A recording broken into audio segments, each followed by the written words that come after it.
As we get closer to draft day, the picture of who the Carolina Panthers could be selecting with the #1 overall pick is getting clearer by the day. And I know there's a flurry of media reports, and it's hard to sort through what's true, what's false, what's a smokescreen, and what's not.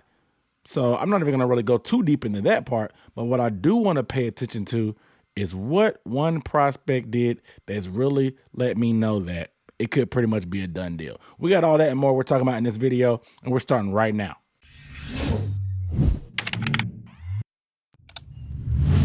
What up, though? What's going on? It's Aaron Duncan here with the Necessary Bluntness Sports Talk, bringing you recap and analysis of the NFL and the Panthers. So make sure you hit the subscribe button down below and the bell icon. That way you get notification every time I drop these videos with news and updates and film breakdowns for the squad. You don't want to miss anything, so make sure you do that. Also, give the video a thumbs up if you don't mind, please. It really helps me out in the algorithm. Doesn't really cost you a thing because I'm trying to build this engagement up. I'm closing in on 10,000 subscribers. Shout out to you guys.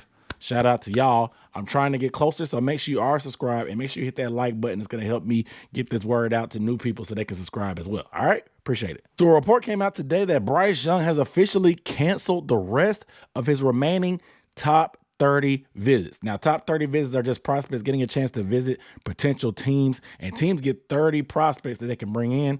Obviously, they got to be a little bit selective with that, but that says a lot. One, it tells me that Bryce Young does not see himself falling any further than the #2 overall pick. And one of the two teams have pretty much assured him that he will either be the pick or not. I'm pretty sure the Houston Texans pretty much said, hey, if they pass on you, there's no way we're not taking you. But from all intents and purposes, from what we've heard, Bryce Young is the in-house favorite with the Carolina Panthers. Yes, we know reports are hard to sort through, but looking at Las Vegas, like we talked about last time, Las Vegas, the odds have tilted the Bryce favor so hard, it was like over -1,000 at one point, even to the point that they decided to take the bet down. You can't even bet on who's going to be the #1 overall pick because it's such a sure thing, and Vegas does not like to lose money.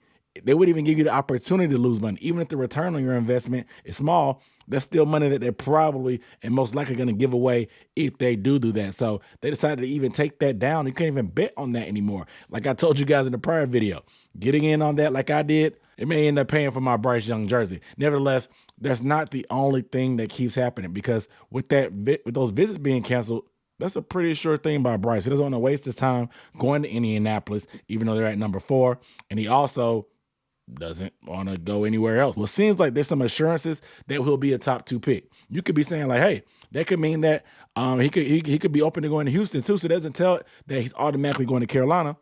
I agree. Because even though Adam Schefter came out and said that Bryce Young visiting Houston was a waste of time because him going to Carolina was a done deal, teams still have to do their due diligence, and Bryce has to keep his options open because teams will lie to players before. They've lied in the past, and players have fallen thinking they would go earlier because the team told them so. So I understand Bryce still doing his due diligence. But things got a little bit crazy today on the internet when reports came out that Nick Caserio, the general manager of the Houston Texans, put it out there, his own words, not some report from allegedly or this happening. He said that they will be listening to offers for the #2 overall pick.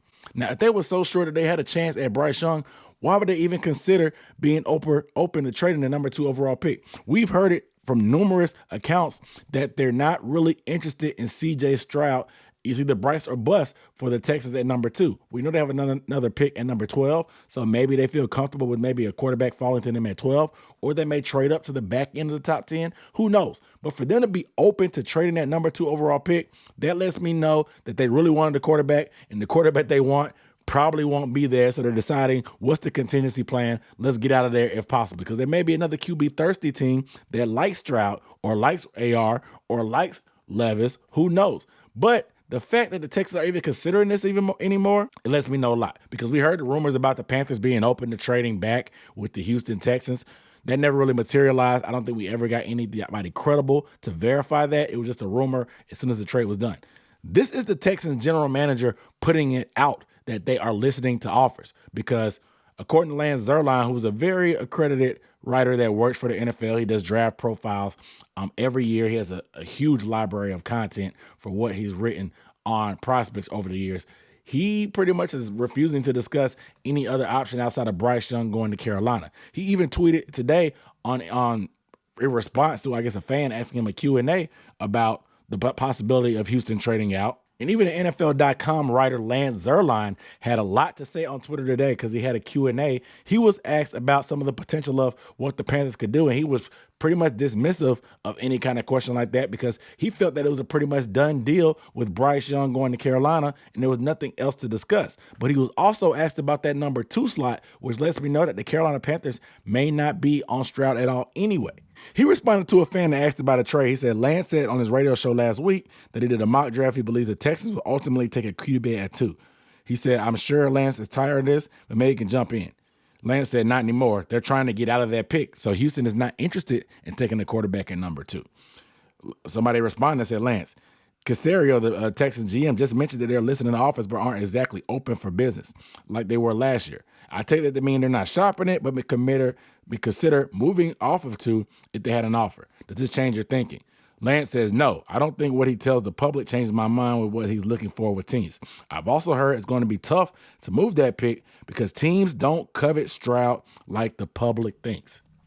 Woo! And that was a nugget because I know there's a lot of people that was really big on the potential of C.J. Stroud, and even I was that guy until we pretty much traded up to be in the position to get Bryce Young.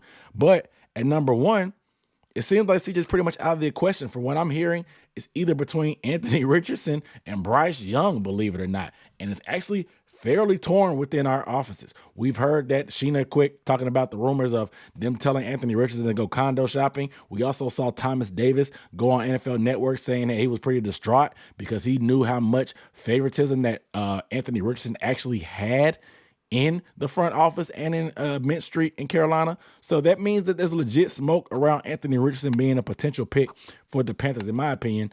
But nowhere in that equation did C.J. Stroud name come up. And then hearing that about him not being high, especially after the S2 scores came out, I know that's not the be-all, end-all.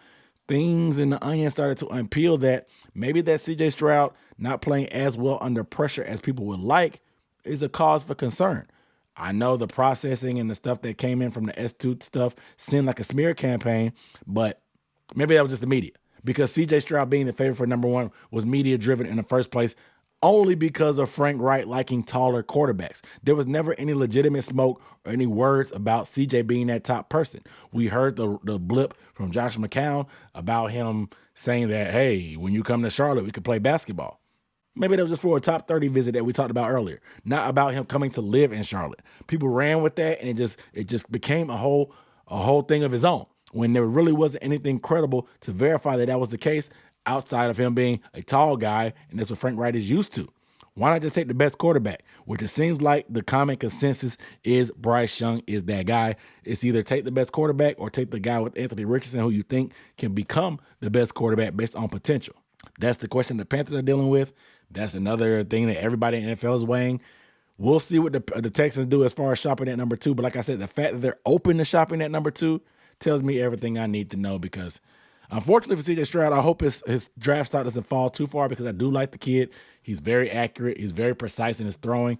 There's some other things that need to be fixed. However, if he goes to the right spot, with the right weapons, good protection, I think C.J. Stroud can be a great quarterback, but I just think that there's other quarterbacks that are more desirable than C.J. It's easier to project C.J. because we've seen precision pocket passes for years in the NFL. So it's easy to envision C.J. Stroud in anybody's offense. That's why I think people feel safe with C.J. Stroud. Bryce Young, he's shorter. We could be in shotgun more. What kind of offense will we run with him? It's just an anomaly that people I haven't seen before. So it's hard to picture Bryce Young in your offense. But the thing is, rules are made to be broken. Why not risk it all? We're going up to number 1. Bryce Young is a risk. C.J. Stroud is a risk. Anthony Richardson is a risk. There's no science to this quarterback selection in the draft as a whole. So why not go up and just take the guy that you think is the best quarterback in the draft? That's my opinion on it right now. You guys let me know down below in the comments how you feel about the reality that C.J. Stroud probably won't be that top pick and that Bryce Young is looking to be pretty much a lock at this point. We'll hear a lot more from the front office and the teams and the coaches leading up to the draft. But for all intents and purposes, all signs point to Bryce Young being that guy. I want to get you guys' thoughts down below in the comments on how comfortable you are. Is reality setting in? Let me know how you feel. But without further ado, I'm Aaron Duncan signing off. I'll see you next time. Peace.